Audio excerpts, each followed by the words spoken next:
మన Varahi sales grand festive celebrations ప్రతి 10,000 రూపాయల కొనుగోలుపై ఒక బంగారు నాణెం ఉచితం. ఈ ఆఫర్ జనవరి 15 వరకు మాత్రమే. కెనడాలో భారత సంతతికి చెందినటువంటి ఒక మహిళని అత్యంత దారుణంగా హత్య చేసిన సందర్భం ఈ మధ్య కాలంలో చాలా పెద్ద ఎత్తున వేరే దేశాల్లో కూడా ఇట్లా భారత సంతతికి సంబంధించిన వ్యక్తులు చనిపోవడం ఇప్పుడు ఆందోళన కలిగిస్తోంది. ఇప్పుడు హిమాన్షి ఖురేషీని గఫూర్ అనే వ్యక్తి ఆయన చంపినట్టుగా ప్రాథమికంగా పోలీసులు అయితే అనుమానిస్తున్నారు. ఎందుకంటే సీసీ ఫుటేజ్ కావచ్చు, లేదంటే ఆమె తిరిగినటువంటి ప్లేసెస్ కావచ్చు, అండ్ ఇది మిస్టీరియస్ మర్డర్ అయితే అన్నోన్ వ్యక్తి చేసినటువంటి మర్డర్ కాదు, ఈమెకు అత్యంత సన్నిహితంగా స్నేహితుడు అయ్యుండొచ్చు అని పోలీసులు భావిస్తున్నారు.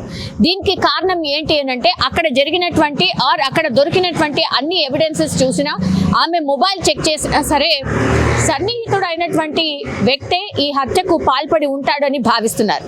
ఆ తర్వాత ఆయనకి కాల్ చేసే ప్రయత్నం ఈ పోలీసులు చేసినప్పటికీ కూడా ఆయన ఫోన్ స్విచ్ ఆఫ్ రావడం, ఆ తర్వాత ఇప్పుడు హత్య ఆయన్నే చేసి ఉంటాడు. నిందితుడు పేరు వచ్చేసి అబ్దుల్ గఫూరి, ఈయన 32 సంవత్సరాలు.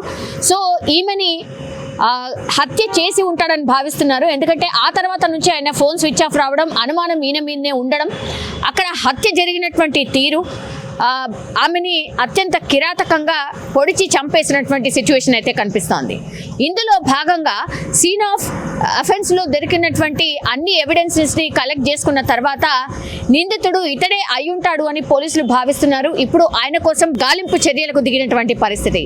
ఇది 19వ తారీఖున జరిగింది. కానీ ఆమె హత్య జరిగినట్టుగా ఒక పోలీస్ కంప్లైంట్ ఫైల్ అయిన తర్వాత, సర్చ్ ఆపరేషన్ చేసిన తర్వాత ఆమె ఆనవాళ్ళు అనుకోండి, ఆమె టొరంటోలో వీళ్ళు ఉండేది, బట్ ఈమె డెడ్ బాడీ మాత్రం ఇంకో ప్లేస్లో దొరికింది.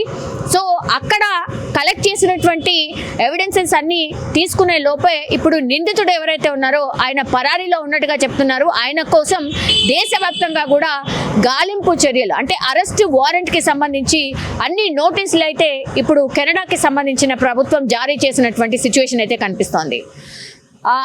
ఇండియన్ కాన్సులేట్ దీని మీద కుటుంబ సభ్యులకి సానుభూతి తెలిపడమే కాకుండా వాళ్ళకి ఒక మెసేజ్ ఇచ్చింది, నిందితుడిని ఖచ్చితంగా పట్టుకుంటాం, శిక్షిస్తాం అనేటువంటిది కూడా వాళ్ళు ఆ నోట్లో రాసుకొచ్చినటువంటి పరిస్థితి. కానీ దీని మీద కొంత ఆందోళన వ్యక్తం చేసింది.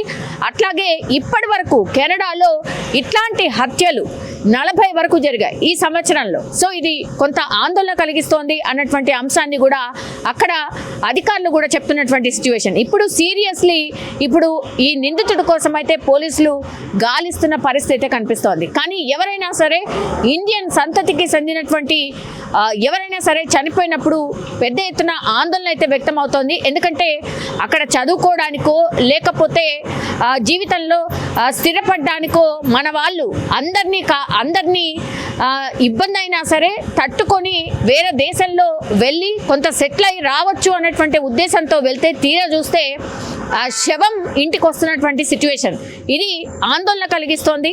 సో వీటి మీద ఇంకా కొంత అక్కడ ప్రభుత్వాలు దృష్టి సారించాలి అండ్ సెక్యూరిటీ వైజ్గా కొంత సెక్యూరిటీని కల్పించాలి అనేటువంటిది మన ఇండియన్స్ కూడా మరోసారి రిక్వెస్ట్ చేస్తున్న సిచ్యువేషన్ అయితే కనిపిస్తోంది. ఇప్పుడు కెనడాలో ఒక భారత సంతతికి చెందినటువంటి మహిళ హత్య కావించబడడం ఇప్పుడు ఆందోళన కలిగిస్తోంది. And for more videos, please subscribe to iDream. Please subscribe to iDream. Please subscribe iDream. And please subscribe to iDream.